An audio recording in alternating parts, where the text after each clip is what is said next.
ನಮಸ್ಕಾರ ಬಂಧುಗಳೇ. ತೊಗರಿಬೇಳೆ ದಾನ ಮಾಡೋದ್ರಿಂದ ಕುಜದೋಷ ನಿವಾರಣೆ ಆಗುತ್ತಾ? ತೊಗರಿಬೇಳೆ ದಾನ ಮಾಡೋದ್ರಿಂದ ಏನು ಫಲಗಳು? ತೊಗರಿಬೇಳೆ ಅಡುಗೆಗೆ ಉಪಯೋಗಿಸೋದ್ರಿಂದ ಏನು ವಿಶೇಷ ಉಂಟಾಗ್ತಾ ಇದೆ ಅನ್ನೋದನ್ನು ಇವತ್ತಿನ ವಿಡಿಯೋದಲ್ಲಿ ತಿಳ್ಕೊಳ್ಳೋಣ. ಇದೇ ಮೊದಲ ಬಾರಿಗೆ ಜ್ಞಾನದಾಯಿನಿ ಯೂಟ್ಯೂಬ್ ಚಾನಲ್ ನೋಡ್ತಾ ಇದ್ದೀರಾ ಅಂದರೆ ದಯವಿಟ್ಟು ಸಬ್ಸ್ಕ್ರೈಬ್ ಆಗಿ ಮತ್ತು ಬೆಲ್ ಐಕಾನನ್ನು ಕ್ಲಿಕ್ ಮಾಡಿ. ಇದರಿಂದ ನಾನು ಹಾಕೋ ಎಲ್ಲ ವಿಡಿಯೋ ನೋಟಿಫಿಕೇಷನ್ಗಳು ಕೂಡ ನಿಮಗೆ ಬರುತ್ತೆ. ಎಲ್ಲರಿಗೂ ಸ್ವಾಗತ.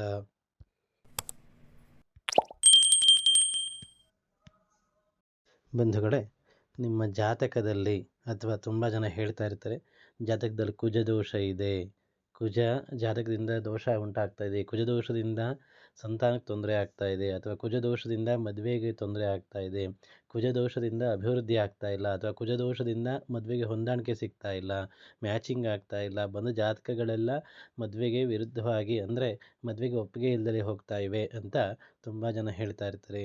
ಕುಜದೋಷ ಯಾವ ಲಗ್ನದಿಂದ, ಜನ್ಮ ಲಗ್ನದಿಂದ 1, 4, 7, 8, 10ನೇ ಸ್ಥಾನದಲ್ಲಿ ಕುಜನಿದ್ರೆ ಅಂತ ಅಂದರೆ ಕೇಂದ್ರ ಸ್ಥಾನಗಳು ಅಂತ 1, 4, 7, 10 ಕರೀತಾರೆ. ಆ ಜಾತಕದಲ್ಲಿ ಲಗ್ನದಿಂದ ಯಾವುದೇ ಲಗ್ನ ಆಗಲಿ, ಆ ಲಗ್ನದಿಂದ 1, 4, 7, 10ರಲ್ಲಿ ಕುಜ ಇದ್ದರೆ ಅಂದರೆ ಕೇಂದ್ರ ಸ್ಥಾನದಲ್ಲಿ ಕುಜ ಇದ್ದರೆ, ಕುಜ ಬಲಹೀನನಾಗಿದ್ದರೆ ಅದನ್ನು ಕುಜದೋಷ ಅಂತ ಹೇಳ್ತಾರೆ. ಆದರೆ ಎಲ್ಲ ಲಗ್ನಗಳಿಗೂ ಇದು ಅಪ್ಲೈ ಆಗಲ್ಲ. ಕೆಲವು ಜನ್ಮ ನಕ್ಷತ್ರಗಳು ಇದಕ್ಕೆ ವಿರುದ್ಧವಾಗಿವೆ. ಬಂಧುಗಳೇ, ಕುಜಗ್ರಹ ಅಂತಿದ್ದಾಗಲೇ ಹೆಚ್ಚಾಗಿ ಸುಬ್ರಹ್ಮಣ್ಯ ಸ್ವಾಮಿಯನ್ನು ಪೂಜೆಯನ್ನು ಮಾಡ್ತಾರೆ. ಕುಜ ದೋಷಗಳು ಆದಷ್ಟು ಸುಬ್ರಹ್ಮಣ್ಯ ಸ್ವಾಮಿ ಪೂಜೆಯಿಂದ ಅಥವಾ ದೇವಿ ಪೂಜೆಯಿಂದ ದೋಷಗಳನ್ನ, ಅಥವಾ ಲಕ್ಷ್ಮೀ ನರಸಿಂಹಸ್ವಾಮಿ ಪೂಜೆಯಿಂದ ಆ ದೋಷಗಳನ್ನ ನಿವಾರಣೆ ಮಾಡ್ಕೋಬೋದು. ಆ ಕುಜಗ್ರಹದ ಧಾನ್ಯ ಯಾವುದು ಅಂದರೆ ತೊಗರಿಬೇಳೆ ಅಥವಾ ತೊಗರಿ ಕಾಳು ಅಂತಲೂ ಸಹ ಹೇಳ್ತಾರೆ. ಬಂಧುಗಳೇ, ಅಂತಹ ತೊಗರಿಬೇಳೆಯನ್ನು ದಾನ ಮಾಡೋದ್ರಿಂದ ಏನು ಫಲಗಳು ಉಂಟಾಗ್ತದೆ? ನಾವು ಈಗ ಬಾಗಿನ ಕೊಡಬೇಕಾದ್ರೆ ಹಬ್ಬಗಳ ಟೈಮಲ್ಲಿ ತೊಗರಿಬೇಳೆನ ದಾನ ಮಾಡ್ತಿರ್ತೀವಿ, ಅಥವಾ ನಮ್ಮಲ್ಲಿ ಬೇಳೆ ಒಬ್ಬಟ್ಟುಗಳನ್ನು, ಹೋಳಿಗೆಗಳನ್ನ ಯಾಕೆ ಹಬ್ಬಗಳಲ್ಲಿ ಮಾಡ್ತಾಯಿದ್ರು ಅನ್ನೋದನ್ನು ಇವತ್ತಿನ ವಿಡಿಯೋದಲ್ಲಿ ತಿಳ್ಕೊಳ್ಳೋಣ. ಮತ್ತು ಅಡುಗೆಗೆ ಏನಕ್ಕೆ ಪ್ರತಿದಿನ ಸಾಂಬಾರು ಮಾಡುವಾಗ ತೊಗರಿಬೇಳೆ ಉಪಯೋಗಿಸ್ತಾರೆ ಅನ್ನೋದನ್ನು ತಿಳ್ಕೊಳ್ಳೋಣ. ಬಂಧುಗಳೇ, ತೊಗರಿಬೇಳೆಗೆ ದೇವತೆ ಬಂದು ವರಲಕ್ಷ್ಮೀ ದೇವಿ ಅಂತ. ಅಂದರೆ ವರಲಕ್ಷ್ಮಿ, ಒಂದೊಂದು ಧಾನ್ಯಕ್ಕೆ ಒಂದೊಂದು ದೇವತೆಗಳೇ ಇರ್ತಾರೆ. ಹಾಗೆ ತೊಗರಿಬೇಳೆಗೆ ವರಲಕ್ಷ್ಮೀ ದೇವಿ ಅಂತ. ಪ್ರತಿ ದಿವಸ ಯಾರು ತೊಗರಿಬೇಳೆಯನ್ನು ತಿಂತಾರೆ ಅವರಿಗೆ ಸದಾ ಧೈರ್ಯವಿರುತ್ತದೆ. ಏಕೆಂದರೆ ಅಲ್ಲಿ ಕುಜನ ಪ್ರಭಾವ ಇರ್ತದೆ. ಕುಜನ ಪ್ರಭಾವ ಇದ್ದಾಗ ಧೈರ್ಯಗಳು ಜಾಸ್ತಿ ಆಗುತ್ತೆ. ಯಾರಿಗೆ ಲಗ್ನದಲ್ಲಿ ಅಥವಾ ಯಾರ ಜಾತಕದಲ್ಲಿ ಕುಜ ಬಲಯುತವಾಗಿರ್ತಾನೋ, ಕುಜ ತುಂಬ ಬಲಯುತವಾಗಿರ್ತಾನೋ ಅವ್ರಿಗೆಲ್ಲ ಸ್ವಲ್ಪ ಧೈರ್ಯಗಳು ಜಾಸ್ತಿ ಇರುತ್ತೆ. ಪೊಲೀಸ್ ಇಲಾಖೆ, ಮಿಲಿಟ್ರಿ ಇಲಾಖೆ, ಯಾರು ಈ ಥರ ಕೆಲಸಗಳನ್ನು ಮಾಡ್ತಾರೆ ಅವರಿಗೆಲ್ಲ ಕುಜನ ಪ್ರಭಾವ ಹೆಚ್ಚಾಗಿ ಇರ್ತದೆ. ಆ ಧೈರ್ಯ ಬರಲಿ ಅನ್ನೋ ಕಾರಣಕ್ಕೇ, ಸದಾ ಧೈರ್ಯವಂತರಾಗಿರಲಿ ಅಂತ ಕಾರಣಕ್ಕೇ ಪ್ರತಿದಿನ ಅಡುಗೆಯಲ್ಲಿ ಸಾಂಬಾರು ಮಾಡುವಾಗ ತೊಗರಿಬೇಳೆಯನ್ನು ಹೆಚ್ಚಾಗಿ ಉಪಯೋಗಿಸ್ತಾ ಇರ್ತಾರೆ. ಇದು ನಮಗೆ ಗೊತ್ತಿಲ್ಲದಲೇ ನಾವು ಊಟವನ್ನು ಮಾಡ್ತಾ ಇರ್ತೀವಿ ನೋಡಿ. ಆ ತೊಗರಿಬೇಳೆಯನ್ನು ತಿನ್ನೋದ್ರಿಂದ, ಉಪಯೋಗಿಸೋದ್ರಿಂದ ಹೆಚ್ಚು ಧೈರ್ಯವಂತರಾಗ್ತಾರೆ ಅನ್ನೋದು ಮೂಲ ಉದ್ದೇಶ. ಅಂತಹ ತೊಗರಿಬೇಳೆಯನ್ನು ದಾನ ಮಾಡಿದರೆ ಏನು ಫಲ ಅಂದರೆ, ತೊಗರಿಬೇಳೆಯನ್ನು ದಾನ ಮಾಡೋದ್ರಿಂದ 100% ಕುಜದೋಷಗಳ ನಿವಾರಣೆ ಆಗ್ತದೆ.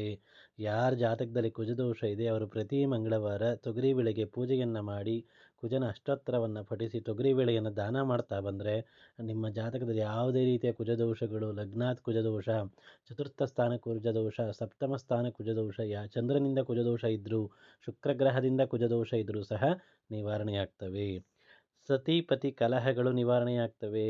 ಅಂದರೆ ಕುಜನಿಗೆ ಸಂಬಂಧಪಟ್ಟ ದೋಷಗಳು, ಅಂದರೆ ಕುಜ ದೋಷಗಳೇನಾರಿದ್ರೆ ಗಂಡ ಹೆಂಡತಿ ಕ್ಲಾಶಸ್ ಜಾಸ್ತಿ ಆಗ್ತಾ ಇರುತ್ತೆ. ಅಂತಹ ಕಲಹಗಳು ನಿವಾರಣೆಯಾಗ್ತವೆ. ದೇಹದಲ್ಲಿರುವ ಫ್ಯಾಟ್ನೆಸ್ ಹೊರಟು ಹೋಗ್ತದೆ, ದೇಹ ಸ್ಥೂಲ ಆಗ್ತಾ ಇದೆ, ಕೊಲೆಸ್ಟ್ರಾಲ್ ಜಾಸ್ತಿ ಆಗ್ತಿದೆ ಅನ್ನೋರು ಸಹ ತೊಗರಿಬೇಳೆಯನ್ನು ದಾನ ಮಾಡಿದ್ರೆ ಆ ದೋಷಗಳು ನಿವಾರಣೆ ಆಗ್ತವೆ.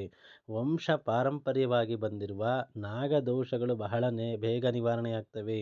ಕುಜರಾಹು ಸಂಧಿ, ಕುಜರಾಹು ಜಾತಕದಲ್ಲಿದ್ದರೆ, ಕುಜ ರಾಹುವಿನೊಂದಿಗೆ ಇದ್ದರೆ, ಅಥವಾ ರಾಹು ಕುಜನನ್ನು ವೀಕ್ಷಿಸಿದರೆ, ಅಥವಾ ರಾಹು ಕುಜನ ಕ್ಷೇತ್ರಗಳಾದ ಮೇಷ ವೃಶ್ಚಿಕ ರಾಶಿಯಲ್ಲಿದ್ದರೆ ಅಲ್ಲೆಲ್ಲ ಸರ್ಪದೋಷಗಳು ಉಂಟಾಗ್ತಾ ಇರ್ತವೆ, ಅಂದರೆ ನಾಗದೋಷಗಳು ಉಂಟಾಗ್ತಾ ಇರ್ತವೆ.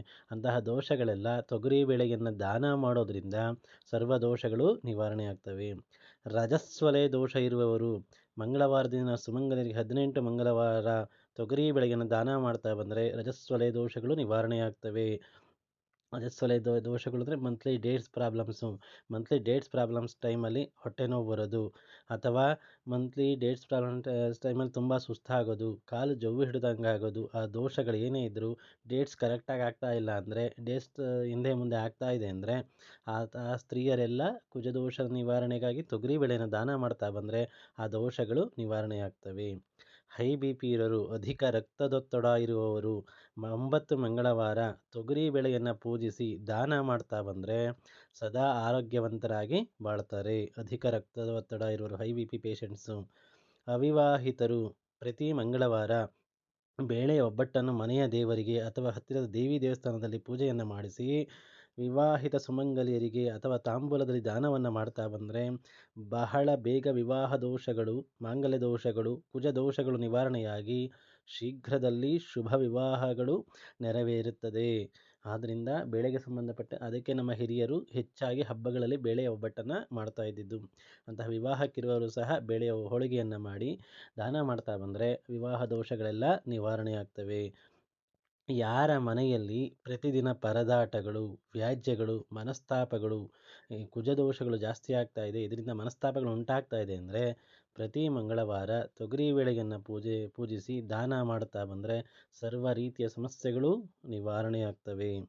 ಯಾರ ಜಾತಕದಲ್ಲಿ ಅಷ್ಟಮ ಕುಜ ನೀಚಸ್ಥಾನ, ವಿವಾಹ ಸಮಸ್ಯೆಗಳು, ಪ್ರತಿದಿನ ಆರೋಗ್ಯ ಸಮಸ್ಯೆಗಳು, ಅಭಿವೃದ್ಧಿ ಇಲ್ಲದೇ ಇರೋದು, ಅಪಘಾತಗಳ ಮೇಲೆ ಅಪಘಾತಗಳು ಅನುಭವಿಸ್ತಾ ಇರೋದು, ರಕ್ತಕ್ಕೆ ಸಂಬಂಧಪಟ್ಟ ದೋಷಗಳಾಗ್ತಾ ಇರೋದು, ಧೈರ್ಯ ಇಲ್ಲದೇ ಇರೋದು, ಈ ತರಹ ಸಮಸ್ಯೆ ಇರುವವರು ತೊಗರಿ ಬೇಳೆಯನ್ನು ಪೂಜಿಸಿ ದಾನವನ್ನು ಮಾಡಿ ಸುಬ್ರಹ್ಮಣ್ಯ ಸ್ವಾಮಿ ದೇವರ ಪೂಜೆಯನ್ನು ಮಾಡ್ತಾ ಬಂದರೆ ಸರ್ವ ದೋಷಗಳು ಸಹ ನಿವಾರಣೆ ಆಗ್ತವೆ. ಕುಜನ ದೋಷಗಳಾಗ್ಬೋದು, ಧೈರ್ಯವಿಲ್ಲದ ದೋಷಗಳಾಗ್ಬೋದು, ವಿವಾಹಕ್ಕೆ ಸಂಬಂಧಪಟ್ಟ ದೋಷಗಳಾಗ್ಬೋದು, ಆರೋಗ್ಯ ಸಮಸ್ಯೆಗಳಾಗ್ಬೋದು, ರಕ್ತಕ್ಕೆ ಸಂಬಂಧಪಟ್ಟ ದೋಷಗಳಾಗ್ಬೋದು. ಆ ದೋಷಗಳೆಲ್ಲ ಕುಜನಿಗೆ ಸಂಬಂಧಪಟ್ಟ ದಾನವಾದ ತೊಗರಿ ಬೇಳೆಯನ್ನು ದಾನ ಮಾಡ್ತಾ ಬಂದರೆ, ತೊಗರಿ ಬೇಳೆಯನ್ನು ಪೂಜಿಸಿ ಕುಜನ ಅಷ್ಟೋತ್ತರ ಮತ್ತು ಸುಬ್ರಹ್ಮಣ್ಯ ಅಷ್ಟೋತ್ತರವನ್ನು ಓದಿ ಪೂಜೆಯನ್ನು ಮಾಡಿ ಅದನ್ನು ಹತ್ತಿರದ ಯಾವುದೇ ದೇವಸ್ಥಾನಕ್ಕಾದರೂ ವಿಳದೆಲೆ ಅಡಿಕೆ ಮತ್ತು ತಾಂಬೂಲದ ಸಮೇತ, ದಕ್ಷಿಣೆಯ ಸಮೇತ ಪ್ರಾರ್ಥನೆಯನ್ನು ಮಾಡಿಕೊಂಡು ದಾನ ಮಾಡ್ತಾ ಬಂದರೆ ಅಥವಾ ಕೊಡ್ತಾ ಬಂದರೆ ಸರ್ವ ರೀತಿಯ ಕುಜದೋಷಗಳು ಸಹ ನಿವಾರಣೆ ಆಗ್ತವೆ. ನಿಮ್ಮ ಜಾತಕದಲ್ಲಿ ಕುಜ ಯಾವ ಸ್ಥಾನದಲ್ಲಿದ್ದಾರೆ, ಕುಜನಿಗೆ ಏನು ದಾನ ಮಾಡಬೇಕು, ಯಾವ ರೀತಿ ಪೂಜೆ ಮಾಡಬೇಕು ಅನ್ನೋದನ್ನು ಏನಾದರೂ ತಿಳ್ಕೋಬೇಕು ಅಂದರೆ ನಿಮ್ಮ ಹುಟ್ಟಿದ ದಿನಾಂಕ, ಹುಟ್ಟಿದ ಡೇಟು ಟೈಮನ್ನು ಕಮೆಂಟ್ಸಲ್ಲಿ ಹಾಕಿ, ನಾನು ಖಂಡಿತ ಅದಕ್ಕೆ ಉತ್ತರವನ್ನು ಕೊಡ್ತೇನೆ. ನಿಮ್ಮ ಏನೇ ಅನುಮಾನಗಳಿದ್ದರೂ ಕಮೆಂಟ್ಸ್ ಮಾಡಿ. ಇದೇ ಮೊದಲ ಬಾರಿಗೆ ಜ್ಞಾನದಾಯಿನಿ ಯೂಟ್ಯೂಬ್ ಚಾನಲ್ ನೋಡ್ತಿದ್ದೀರಾ ಅಂದರೆ ದಯವಿಟ್ಟು ಈ ವಿಡಿಯೋನ ಎಲ್ಲರಿಗೂ ಶೇರ್ ಮಾಡಿ, ಲೈಕ್ ಮಾಡಿ, ಕಮೆಂಟ್ ಮಾಡಿ. ಶೇರ್ ಮಾಡೋದನ್ನು ಮರಿಬೇಡಿ. ನಿಮಗೇನೇ ಅನುಮಾನ ಇದ್ದರೂ ಕಮೆಂಟ್ಸಲ್ಲಿ ಹಾಕಿ. ನಮಸ್ಕಾರ, ಧನ್ಯವಾದಗಳು.